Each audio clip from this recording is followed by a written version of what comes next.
Hello friends, market next के इस new analysis में आप सभी का स्वागत है।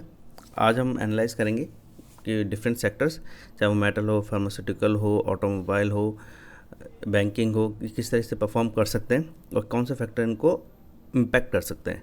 और हाँ, खास बात, हम आरबीआई का रोल को भी थोड़ा समझने की कोशिश करेंगे ताकि हमारी ओवरऑल अंडरस्टैंडिंग बढ़े। मेरा डिस्क्लेमर तो उसको आप देख लीजिएगा अच्छे से।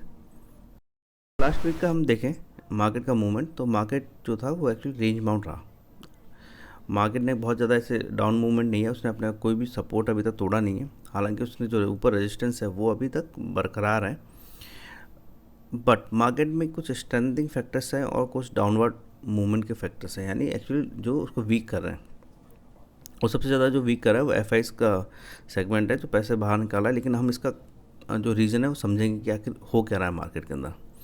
और आइए देखते हैं कि मार्केट के डिफरेंट सेक्टर्स किस तरह से परफॉर्म कर सकते हैं नेक्स्ट वीक, यानी आने वाले हफ्ते में।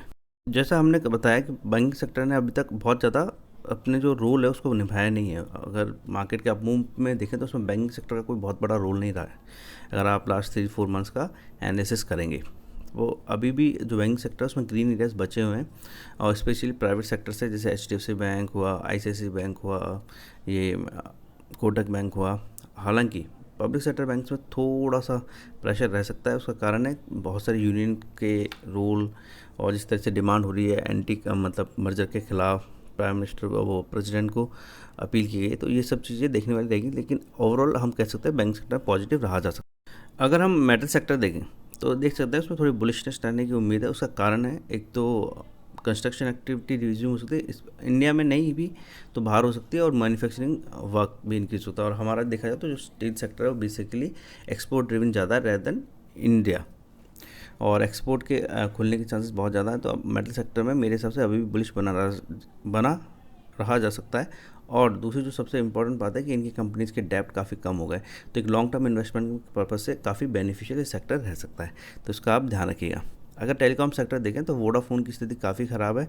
उनको वापस से लॉस हुआ है, बहुत ज़्यादा ग्रोथ नहीं कर रही, हालांकि हल्की फुल्की ग्रोथ करी है। और वोडाफोन ने अभी गवर्नमेंट ऑफ इंडिया से रिक्वेस्ट की है कि जो उनको पेमेंट करना है उसका टाइमलाइन को डेफर किया जाए, अदरवाइज़ बहुत ज़्यादा चांस है कि वो डिफ़ॉल्ट कर जाएंगे। और अगर ऐसा डिफ़ॉल्ट वगैरह हो गए तो समझिए कि वोडाफोन ख़त्म ही हो जाएगा। तो उससे डुओपोली हो जाएगी। डुओपोली मतलब दो ही सेक्टर रह जाएंगे, दो ही कंपनी और रह जाएंगी। अगर हम देखें टेलीकॉम सेक्टर में सिर्फ दो ही कंपनीज डील करनी है, एक एयरटेल है और एक दूसरी जियो है। तो आप समझ ही सकते हैं कि अगर वोडाफोन लॉस हुआ तो किसको कितना कितना फ़ायदा हो सकता है। और जैसे मैंने बताया कि डुओपोली रह जाएगी तो किस सेक्टर को सबसे ज़्यादा फ़ायदा होगा। देखिए, एयरटेल ऑलरेडी लिस्टेड है, तो मेरे हिसाब से एयरटेल एक काफ़ी अच्छा कहा जा सकता है कि हाँ, उसमें इन्वेस्टमेंट लॉन्ग टर्म के पर्सपेक्टिव से एक अच्छा रहा जा सकता है। दूसरा, एयरटेल की खुद की परफॉर्मेंस भी काफ़ी अच्छी रही है, खासतौर से उन्होंने 4G सेगमेंट में जिस तरीके से, और खासतौर से वाईफाई के सेगमेंट में अपने बेस को ब्रॉड किया है, वो एक काफ़ी काबिल तारीफ़ है। तो आप उसको देख सकते हैं। फार्मास्यूटिकल कंपनीज इस सेक्टर के अभी अच्छे बुलिश और पॉजिटिव बने रहने की अंदेशे ज़्यादा है, फॉर ऑब्वियस रीजन। आप समझ सकते हैं कोरोना की स्थिति जरूर कंट्रोल हुई है, ख़त्म नहीं हुई है। और इस सेक्टर में अब काफ़ी रिसर्च वगैरह होने लगी है, मेडिसिन वगैरह भी आने लगी हैं, वैक्सीन के भी एक टाइप वगैरह हो रहे हैं। तो आप उन पर ध्यान दे सकते हैं और अकॉर्डिंगली अपने इन्वेस्टमेंट को प्लान कर सकते हैं। एफ का रोल बहुत ही क्रूशियल माना जाता है इंडियन इकोनॉमी के लिए, और ऐसा माना जाता है कि अगर वो जाते हैं तो इंडियन इक्विटी मार्केट है स्पेशली वो बहुत ही सिग्निफिकेंटली इम्पैक्ट करता है। और ऐसा देखा जा रहा है कि एफ अपना पैसा निकाल रहे हैं। हालांकि इसकी कई सारी थ्योरीज दी जा रही हैं, लेकिन जो हमारा एनालिसिस सजेस्ट कर रहा है उसका वो पर्पस है ही नहीं है जो बताया जा रहा है। ऐसा बताया जा रहा है कि एफ जा रहे हैं और कुछ बहुत बड़ा लॉस होने वाला है। ऐसा कुछ नहीं हो रहा मेरे हिसाब से। किसी तरह का बहुत ज़्यादा डाउनवर्ड मूवमेंट नहीं आएगा। हाँ, एक करेक्शन आ सकता है एफ की जाने से, क्योंकि ऑब्वियसली एफ लगभग 23% सेक्टर को कंट्रोल करते हैं, और अगर वो मेजर आउटफ्लो करते हैं तो उसका जो परफॉर्मेंस होता है वो इम्पैक्ट कर सकता है। जो मतलब एफ अगर डाउन बाहर जाते हैं तो अपना जो पैसा निकालेंगे उस परसेंटेज में इंडियन मार्केट इम्पैक्ट कर सकता है। बाकी रिटेलर्स ने जो है सारे डूम्सडे सिनेरियो अभी रोके हुए हैं। हम देख ही सकते हैं कि हमारा जो मार्केट मूवमेंट है वो ऑल टाइम हाई है और बहुत ज़्यादा अच्छे मूवमेंट में है। तो इसमें सबसे ज़्यादा भागीदारी है वो रिटेल सेक्टर की। हाँ, एफ के लिए हमने अपने फर्स्ट एनालिसिस जो किया था उसमें भी कहा था कि एफ का ये रोल है कि वो मार्केट से मूव कर सकते हैं, और हमने बताया था कि मार्केट की गिरने की संभावना और है। उसका कारण ये है एक्चुअली, उसका कारण ये है कि जो इंटरनेशनल मार्केट है उसमें दो तरह के फैक्टर्स काम कर रहे हैं। एक तो खासतौर से यूएसए का, कि यूएसए जो टैपरिंग कर रहा है उससे यूएसए के अंदर इन्वेस्टमेंट करना थोड़ा ज़्यादा अच्छा कह सकते हैं, माना जा सकता है, बेनिफिशियल माना सकता है। तो उसके कारण से जो है पैसा इंडिया से बाहर जाके वापस यूएसए में जा सकता है। दूसरा एक और देखने में काम आया है कि एफआई अपना पैसा जो है वो निकाल के क्या बॉन्ड मार्केट में डाल रहे हैं, खासतौर से कोरिया के और थाईलैंड के बॉन्ड मार्केट में। कोरिया मतलब साउथ कोरिया, वहाँ यील्ड कम है, इंडिया में यील्ड बहुत ज़्यादा है, लेकिन ऐसा माना जा रहा है कि बिकॉज ऑफ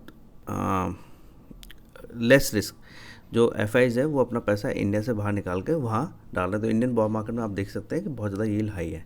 तो ये सारे रीज़न है, बाकी ऐसा कोई डूम स्ट्रीट सिनेरियो को तो हमें चांस लगते नहीं कुछ होंगे। हाँ, रिटेलर्स को थोड़ा सा झटके लग सकते हैं, उसका आप ध्यान रखिएगा और अपने जो पोर्टफोलियो उसमें रिस्क मैनेजमेंट कर लीजिएगा, या एक तरीके से अपने थोड़ा सा कैश बचा के रखेंगे ताकि एवरेजिंग के वो ज़रूरत पड़ने पे काम आए। हॉस्पिटलिटी इंडस्ट्री की अगर हम बात करें, हॉस्पिटलिटी मतलब टूरिज्म वगैरह, ट्रैवलिंग वगैरह से रिलेटेड इंडस्ट्री की अगर हम बात करें, तो उसमें देखा जा सकता है कि कोविड रिस्ट्रिक्शन जरूर कम हुए, लेकिन लोगों ने अभी तक ट्रैवलिंग शुरू नहीं किए। तो हॉस्पिटलिटी इंडस्ट्री में इसका प्रेशर हमें देखने को मिल सकता है।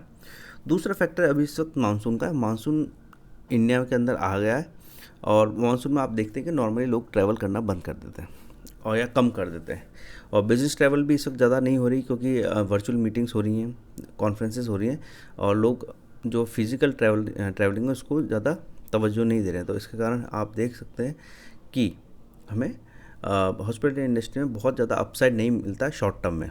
हाँ, लॉन्ग टर्म में ये देखा जा सकता है कि हॉस्पिटल इंडस्ट्री के जो स्टॉक्स हैं वो इस वक्त काफ़ी अंडर वैल्यूड है, या कह सकते हैं बहुत ही लो वैल्यूएशन पे है।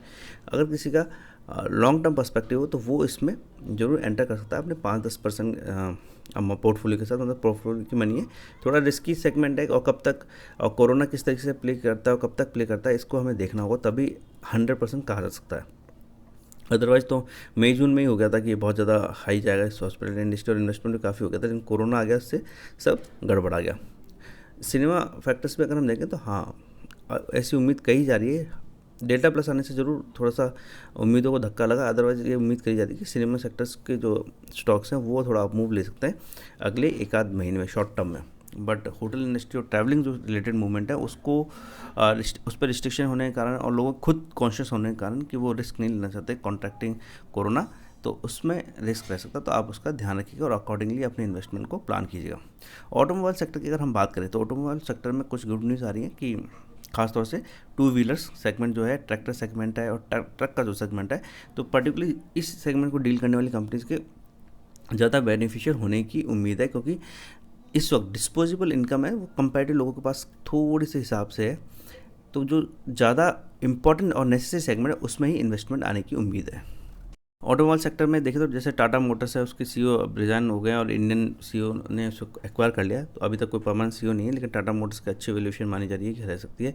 New company new car launch करने वाली टाटा डार्क, जो डार्क अभी, तो उसको आप देख सकते हैं। ट्रैक्टर सेगमेंट में अच्छा उछाल आने की उम्मीद है, खासतौर से एग्रीकल्चर मार्केट में। ट्रक सेगमेंट में बिजनेस के वापस रिज्यूम होने से जो ट्रक्स वगैरह है उनकी बिक्री काफ़ी बढ़ी, और खासतौर से जो इंटरनेशनल मार्केट है वो ओपन हुआ है तो एक्सपोर्ट काफ़ी इंक्रीज़ हुआ। तो ऑटोमोबाइल सेक्टर में जो ग्रीन शूट्स है वो ज़्यादा नज़र आ रहे हैं इस वक्त शॉर्ट टर्म पर्सपेक्टिव से, उसमें एक अच्छा अप मूव आने की उम्मीद है। और वो कुछ वक्त तक पहले तक वो लो सेगमेंट में भी थे, यानी उनका मूवमेंट इतना अच्छा नहीं था जितना मार्केट का था। तो आप देख सकते हैं कि उसमें एक बेटर इन्वेस्टमेंट अपॉर्चुनिटी मिलती है rather than other sectors. Cement sector में थोड़ी सी डैम्पनेस रह सकती है, यानी कि बहुत ज़्यादा अपमूव की उम्मीद नहीं है, क्योंकि मानसून आ गया है, रिस्ट्रिक्शंस वगैरह हैं, तो सीमेंट सेक्टर के बहुत ज़्यादा अपमूव होने की संभावना कम ही है। तो उसको आप देख लीजिएगा।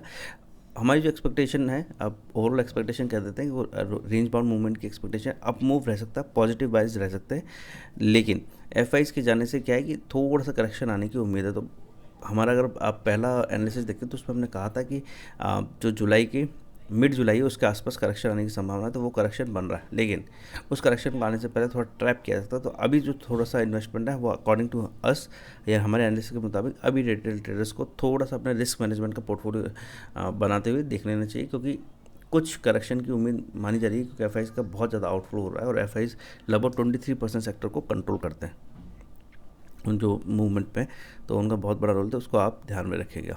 एंड आप प्रॉफिटेबल हो, हमारी यही है उम्मीद है। और अगर आपको कोई क्वेरी हो तो आप पूछ सकते हैं, और हमारे चैनल को लाइक, शेयर एंड सब्सक्राइब करना ना भूलें। Thank you.